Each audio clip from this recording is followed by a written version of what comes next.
오늘은 노희범 전 헌재 헌법연구관님을 모시고 전문가 초청 토론회 첫 번째 순서를 연기해 드리고요. 먼저 토론회에 앞서서 이정미 대표님께서 인사 말씀을 하시도록 하겠습니다. 네, 이른 아침부터 토론회를 하게 되었는데요. 헌재 판결이 있고 이게 굉장히 역사적인 판결이라는 세간의 평가가 있었음에도 불구하고 국회는 어떻게 이렇게 덜 보는가 그런 생각도 한편에서는 듭니다. 정의당 입장에서는 지난 대선 공약 이후에 낙태죄 폐지 법안에 대한 당론을 정하고 그와 관련된 입법 준비를 해왔습니다. 결국 헌재 판결 이전에 내려고 했던 법안 발의가 수월하게 좀 진행이 안 돼가지고 결국은 헌재 판결 직후에 법안 발의를 하게 되었는데 법안 발의 이후에 당 안팎으로 여러 가지 목소리를 저희들이 듣고 있습니다. 특히 여성계를 중심으로 해서는 이번 정의당의 낙태죄 폐지 법안 자체가 충분치 못하다라고 하는 여러 가지 의견들도 저희들에게 주셨습니다. 그 목소리를 저희들이 귀담아 잘 듣고 있고요. 다만 정의당의 낙태죄 폐지 법안 발의는 여성의 자기결정권을 위한 어떤 종착점이 아니라 시작점이라고 하는 것을 다시 한번 말씀을 드립니다. 이 법안 발의를 시작으로 해서 여성들의 성과 재생산권을 보장하기 위한 다양한 입법 활동과 추후 과제들을 정의당의 의무로 사명으로 좀 받아들이고 이 일들을 추진해 나가겠다는 약속을 드리고 오늘 또 노희범 선생님 모시고 이번 헌재 판결의 의미를 정확하게 잘 뜯어보고 거기에서 우리가 놓치고 있었던 부분은 어떤 것인지 이후에 어떤 과제를 더 받아안고 가야 될 것인지 그런 의미를 당 내에서 더 활발하게 진행해 나가겠다는 약속을 드립니다. 아무튼 오늘부터 이제 한 3회 정도 토론회가 진행이 되는데요. 그 과정에서 정의당이 조금 더 여성들의 자기 권리를 향해서 한 발 한 발 더 전진할 수 있는 그런 계기를 만들어 나가도록 하겠습니다. 감사합니다. 네, 바로 세미나를 시작하도록 하겠습니다. 오늘 세미나에서 발제를 맡아주신 노희범 변호사님은 현재 법무법인 재미의 대표 변호사이시고요. 1998년도 사법연수원 수료 후에 약 18년간 헌재 재판연구관, 헌법재판소 연구관으로 재직을 하셨습니다. 그 이후에 변호사로 개업을 하신 이후에도 도시일용노동자 가동연한을 60세에서 65세로 대법원 전원합의 채 65세로 상향하는 그런 결정을 판결을 받으셨어요. 이거는 단순히 그냥 손해배상 액수가 5년만큼 길어졌다라는 정도가 아니라 고령화 사회에서 정년 연장 논의를 사회적으로 좀 촉발하는 의미 있는 판결을 이끌어내시기도 하셨던 분이십니다. 그래서 오늘은 낙태죄 민원 결정의 의미를 한번 되짚어보고 향후 입법 과제를 제안해 주시는 이런 주제를 중심으로 해서 우리 노희범 변호사님께서 세미나 주발제를 해주시겠습니다.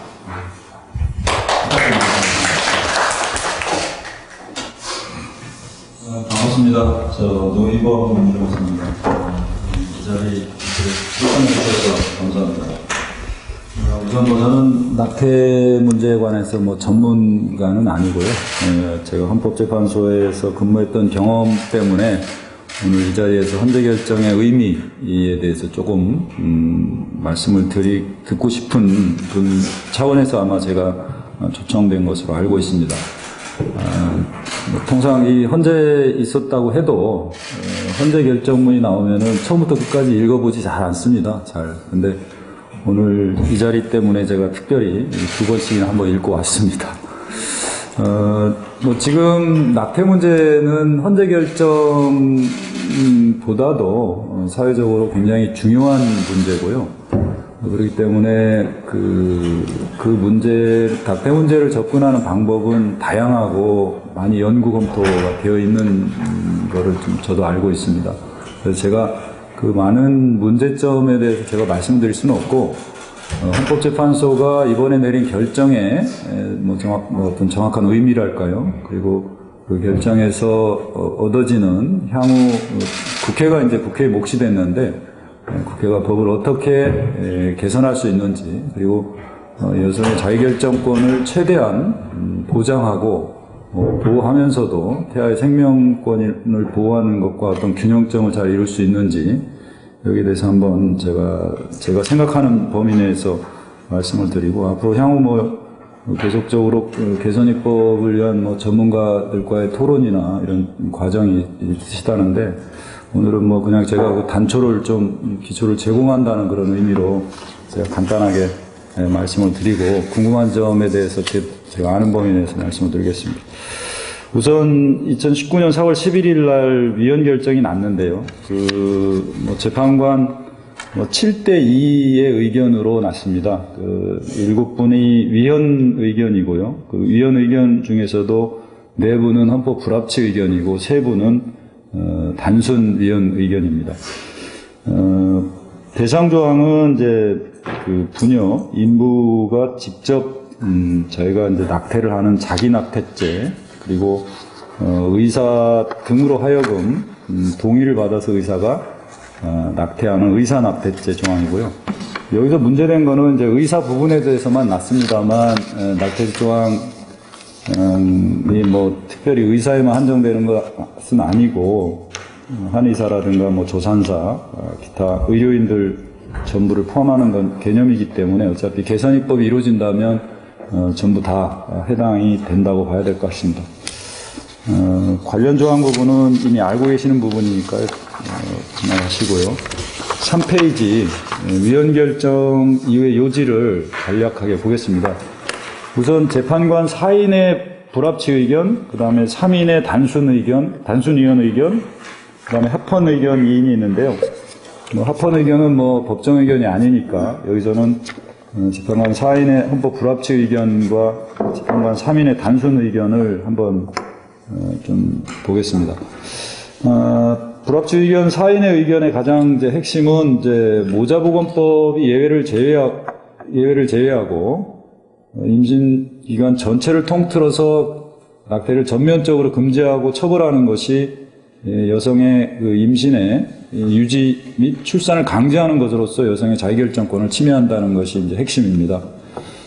그리고 여기서 이제 획기적인 것은 헌법재판소가 임신, 즉 낙태를 허용할 수 있는 기준, 일응의 기준을 제시한 것이 바로 태아가 모체를 떠나서 독자적으로 생존할 수 있는 시기인 임신 22주라는 가이드라인을 정해줬다는 것입니다. 그래서 임신 22주 내에서 여성에게 임신의 유지 및 출산 여부를 스스로 결정할 수 있는 권한을 보장하는 것이 소위 헌법에 의해서 보장되는 여성의 자기결정권을 범위 내에 있다라고 이제 보고 있습니다.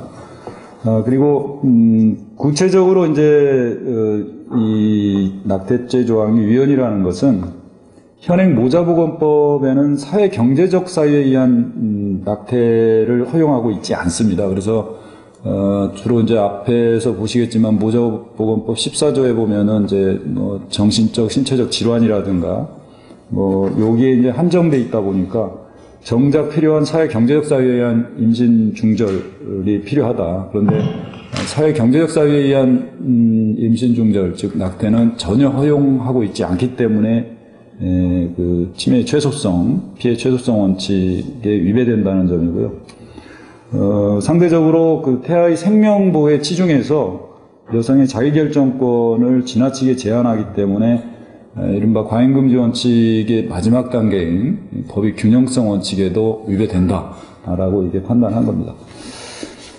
그럼에도 불구하고 이 법조항에 대해서 헌법 불합치 결정을 한 것은 여전히 태아의 생명도 보호할 필요가 있다. 그래서 낙태죄 전체가 위헌은 아니다라는 것이 사인 의견입니다. 그래서 만약에 단순 위헌 결정을 하게 되면 임신 전 기간 동안의 낙태를 처벌할 수 없게 돼서 법적 공백이 생긴다. 그래서 단순 위헌은 할 수 없다는 것이고요. 그래서 결국 국회가 낙태가 가능한 기간, 그리고 만약에 낙태를 허용할 경우에 사회 경제적 사유에 대한 구체적인 부분은 국회에서 논의를 통해서 이제 법으로 규정을 해야 된다라는 점에서 내년 말까지 이 법을 개정하라고 했습니다.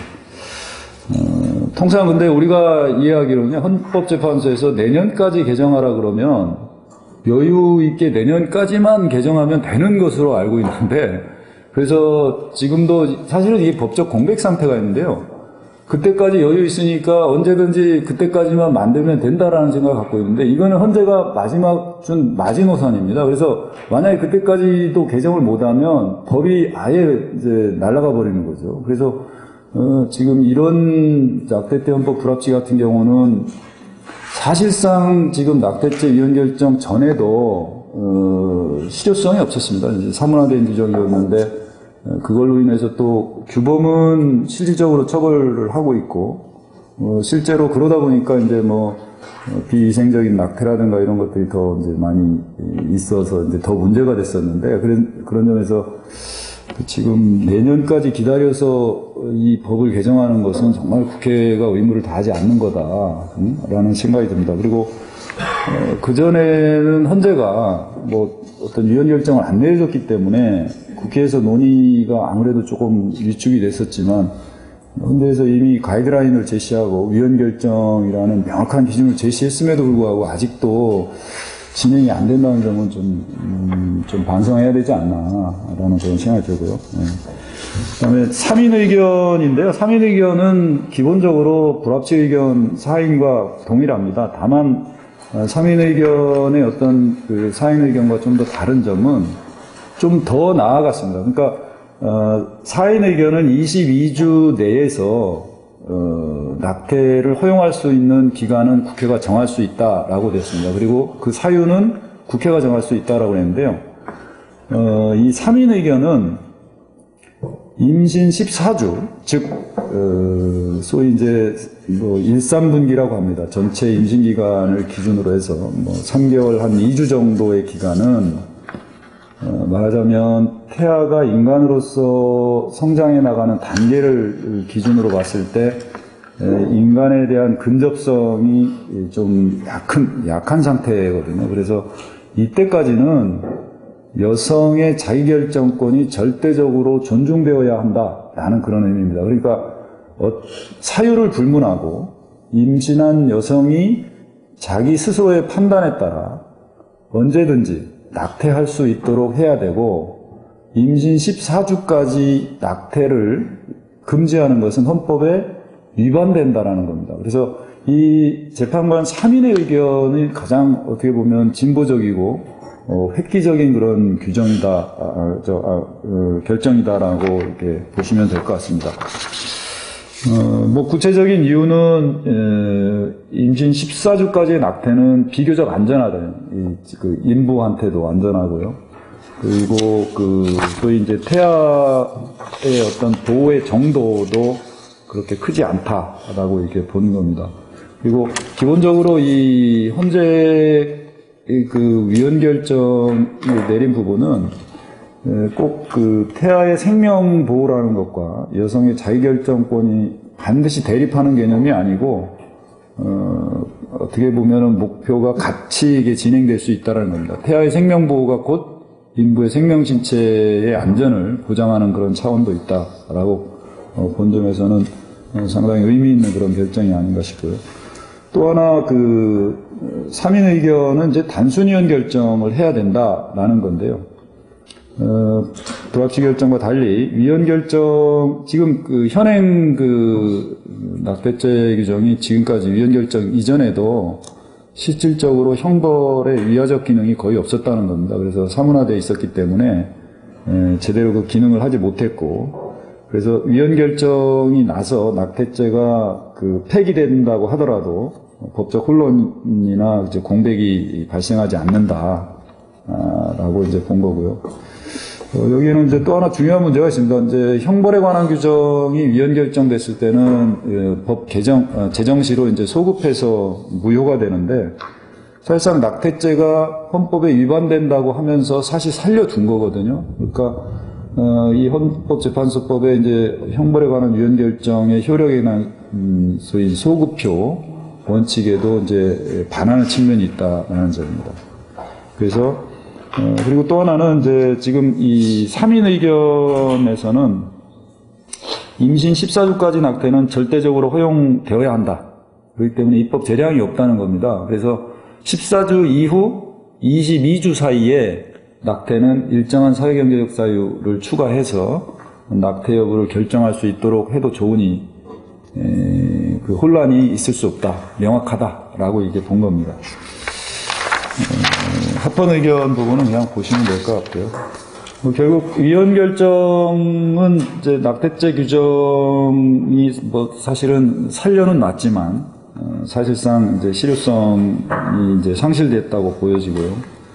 사실상 이제 법적 공백 상태에 있어서 태아의 생명 보호의 문제도 있지만 여성의 그 자기 결정권 보장을 위해서도 가급적 빠른 시일 내에 법 개정을 해야 되는 의무가 있는 것이 아닌가 저는 그런 생각이 듭니다. 위원 결정에 따른 향후 입법적인 과제, 즉 입법을 함에 있어서 좀 고려돼야 될 점을 몇 가지만 봤는데요. 이제 가장 우선적으로 낙태죄를 아예 그 비범죄화할 수 있는가 이 문제가 될 수 있을 것 같습니다. 우선 헌법재판소의 이번 낙태죄 위원 결정이 내려졌다고 해서 임신 전 기간의 낙태를 전면적으로 허용할 수는 없습니다. 아시겠지만 태아의 생명권을 보호하는 것 자체도 또 다른 헌법적인 가치고 헌법의 요청입니다. 그래서 태아의 생명 보호를 아예 포기할 수는 없기 때문에 소위 이제 임신 후반기 6개월 이후부터는 어느 정도 태아의 생명도 인간으로서의 근접성 이제 상당히 그 발달한 상태이고 또 무엇보다도 그 임신 후반기의 낙태는 임신 후, 즉 여성의 생명 실제에 굉장히 위험합니다. 그래서 지금 모자보건법에서도 지금까지도 임신 24주 이내에서만 우생학적 기타 법적인 측면에서 낙태를 허용했지 24주가 지나면은 그것도 아예 낙태를 할 수 없도록 그렇게 규정이 되어 있는 것입니다.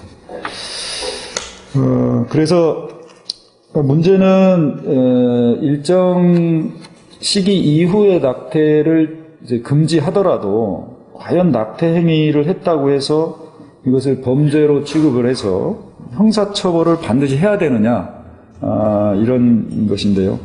결론적으로 말씀드리면은 이건 입법자의 입법 정책적인 문제라고 저는 생각이 됩니다. 이제 헌법재판소가 이제 무엇을 범죄로 하고 그런 행위에 대해서 어떤 형벌을 과할 것인지는 이 입법자의 어떤 입법 재량 문제다, 입법 정책의 문제다라는 게 현재 기본적인 그런 태도고요. 확립된 법리입니다. 지금 제가 좀 설시한 부분이 이제 아주 헌법재판소에서 이제 확립된 법리인데 우리 역사, 문화, 입법 당시의 시대적 상황이나 국민 일반의 가치관, 법감정, 형사정책적 측면 등 여러 요소를 종합적으로 고려해서 결정할 수 있고 그것이 이제 광범한 입법 재량 내지 형성의 자유가 인정될 분야다라고 봅니다. 그래서 지금 논의 과정에서 이제 이거를 비범죄화할 것인지가 이제 제일 먼저 되고요. 만약에 형사처벌이 아닌 다른 어떤 낙태를 제한하거나 금지하는 방법을 어떻게 이제 생각해 볼지는 이제 논의의 대상이 될 수 있을 것 같습니다. 다만 이제 좀 어려운 문제는 이것이 어떻게 적당히 타협해서 낙태를 제한하고 그 제한으로 인해서 태아의 생명을 보호하는 다른 방법이 이제 대안이 쉽게 나올 수 있을까, 효과적인. 예를 들어서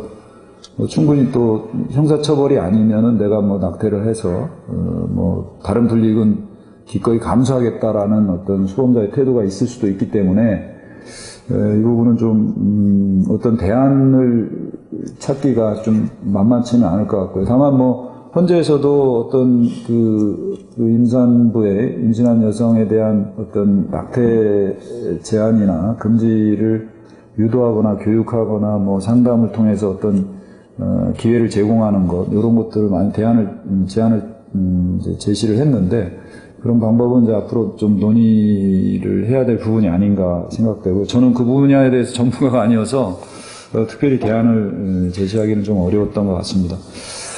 그 다음에 이제 입법을 할 때 있어서 낙태를 허용할 수 있는 가능한 기간이 언젠가라는 건데, 뭐 아까 말씀드렸다시피 현재가 이제 태아가 모체로부터 떠나서 독자적으로 생존할 수 있는 시점이 이제 통상적으로 임신 22주다라고 보고 있고요. 그래서 임신 22주 내에서는 사회 경제적 사유로 인한 낙태를 허용할 수 있다라는 거고, 임신 22주가 어떻게 보면은 이제 헌재가 정해준 가이드라인이라고 보시면 될 것 같습니다. 다만 임신 22주를 넘게 되면 태아의 생명보호가 더 이제 중요한 이제 문제가 되기 때문에, 그래서 22주 이내인데, 헌재가 여기서 이제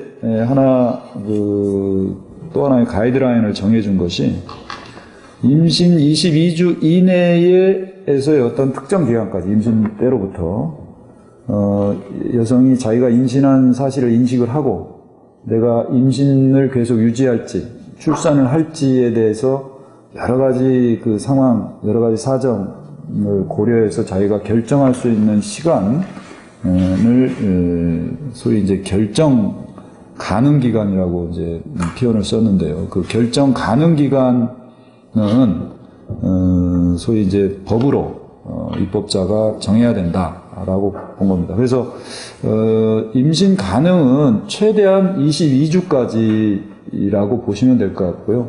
22주를 넘어서까지 사회경제적 사유로 인한 낙태를 허용할 수는 없다라고 보여집니다. 왜냐하면 그때는 이미 태아가 모체를 떠나서도 독자적인 그 생존이 가능하기 때문에, 말하자면 그 이후에도 낙태를 허용한다는 것은 태아의 생명보호를 좀 포기한다고 그럴까요? 그렇기 때문에 굉장히 허용하지 않겠다는 그런 의미라고 볼 수 있습니다. 다만 그러면은 이제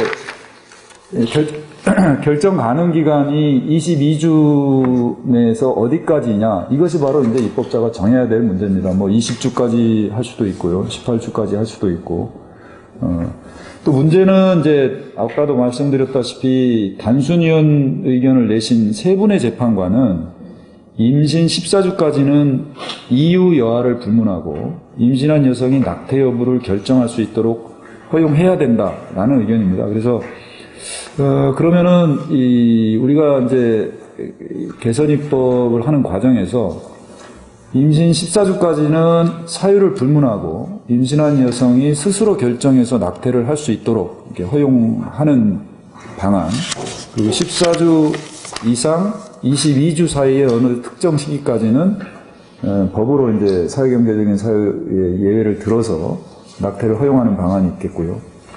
근데 만약에 이제 그렇게 됐을 경우 이게 헌재 결정 취지와 배치되는 것은 아닌가라는 문제입니다. 왜냐하면은 헌재에서 14주까지는 무조건 허용해야 되고 14주까지의 낙태를 금지하는 것은 위헌이라는 그런 의견을 냈지만 같은 의견의 의견이지만 네 분의 재판관은 이 부분에 대해서는 언급을 하지 않았어요. 그러니까 의견을 달리한다고 이제 반대 해석은 할 수 있습니다. 그렇지만 이분들이 낸 거는 임신 14주까지 사유 불문하고 그 낙태를 허용하는 것이 위헌이다, 아니다, 이런 거를 또 명시적으로 얘기하지는 않았습니다. 그래서 이것이 이제 이 법 개정에 있어서 굉장히 핵심이긴 한데요. 그래서 저도 이제 곰곰이 생각해 봤더니, 의견은 일치하지 않습니다. 그리고 헌재 재판관들은, 헌재는 어디까지가 위헌이다, 아니다라는 가장 마지노선만을 얘기를 하는 거지, 가장 바람직한 방법이 어디까지냐, 이런 얘기를 하지는 않거든요. 그건 입법자가 정하는 문제이기 때문에. 그래서, 이 재판관 4인의 의견을 이렇게 뜯어보면, 결정 가능 기간 내의 낙태는 원칙적으로 허용돼야 된다는 거거든요, 기본적으로.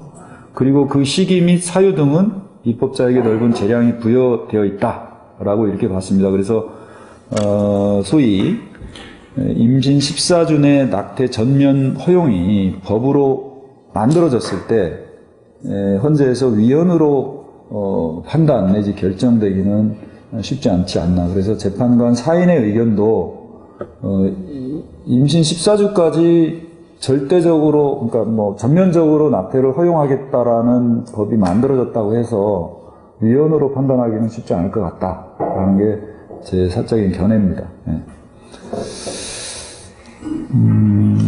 그 다음에 이제 사회 경제적 사유에 관한 입법 재량 여부인데요. 우선 뭐 헌재가 이 낙태죄에 대해서 위헌 결정을 한 이제 가장 중요한 핵심적인 이유가 바로 요 사안입니다. 일반적으로 뭐 다른 노자보건법상의 예외 조항은 나름대로 뭐 넓게 허용되어 있지만 오히려 낙태의 대부분들이 이 사회 경제적 사유에 의한 낙태가 뭐 80~90% 이상이 되기 때문에 헌재가 10가지 사유를 결정문에서 이제 제시하고 있는데요.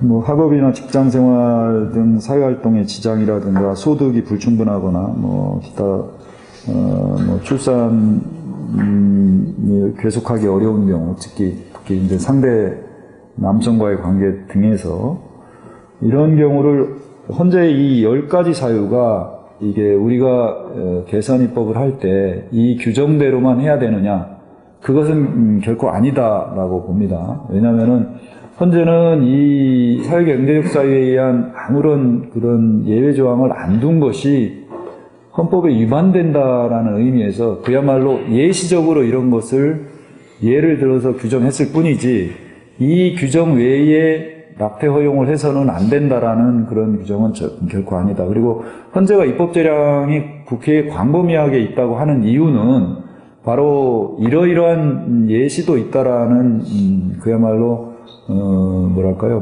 국회에게 어떤 논거를 제시하는 것이지 여기에 제한되지 않기 때문에 국회 입법 과정에서 헌재가 예시한 것 이상으로도 그런 낙태를 허용할 수 있는 예외적인 사유를 충분히 입법화할 수 있다라고 생각이 됩니다. 상당한 부분이 위헌 결정으로 인해서 입법 재량이 이제 이루어지긴 했는데요. 이제 어디까지 법을 만들 수 있으냐는 건데요. 근데 낙태 허용에 가는 기간, 즉 결정 가는 기간은 최소한 임신 22주는 넘을 수 없다는 점은 뭐 분명한 것 같습니다. 22주를 넘어서까지 허용할 수는 없다는 거고요. 그 다음에 또 중요한 것이 이제 헌재 결정에서 많이 이제 얘기했던 것이 이 숙려기간, 낙태를 할지 말지를 고려할 수 있는 기간이라든가 뭐 어떤 특정 사유와 결부해서 기간을 뭐 둘 것인지 아니면 얼마나 둘 것인지 뭐 상담 절차 같은 거를 특별히 할 것인지 이런 것들인데요. 이것은 기본적으로 입법자에게 광범위하게 재량 영역으로 남겨져 있다. 그래서 특히 이제 이런 절차를 거침으로써 뭐랄까요, 이제 경솔하게 이제 낙태를 결정하는 경우도 좀 방지하겠다는 그런 차원도 있지 않나 싶고요.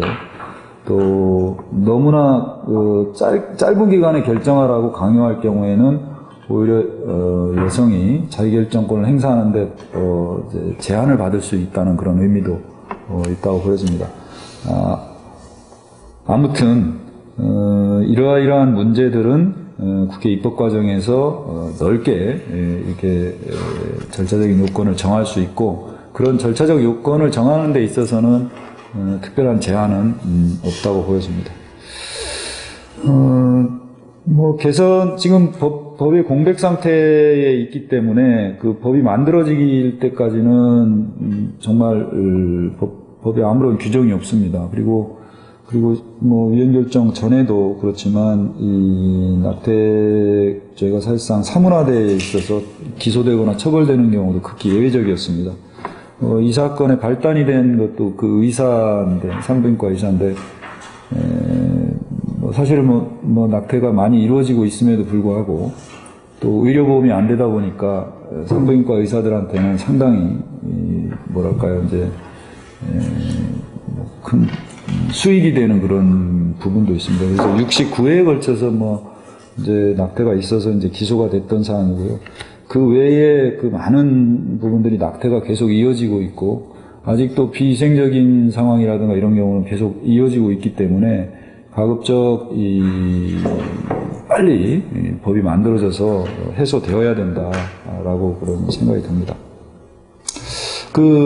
지금 논의들은 많이 하고 있는데, 막상 헌재에서 결정이 났는데 이게 빨리 이루어지지 않은 점에서는 정말 잘못된 거, 이거는 이념적이거나 정치적인 문제도 아니고, 또 헌재가 우리 사회의 어떤 갈등이나 이런 것들을 최종적으로 이제 선언을 해준 거기 때문에, 더군다나 이제 가이드라인까지 정해준 거기 때문에, 좀 빨리 정해야 되지 않나 이런 생각이 들고요.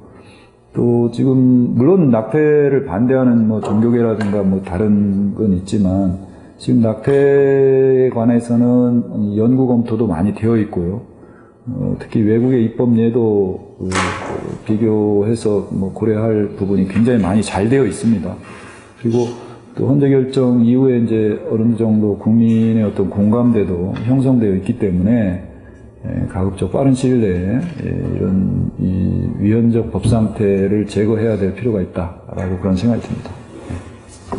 간략하게 말씀드리겠습니다.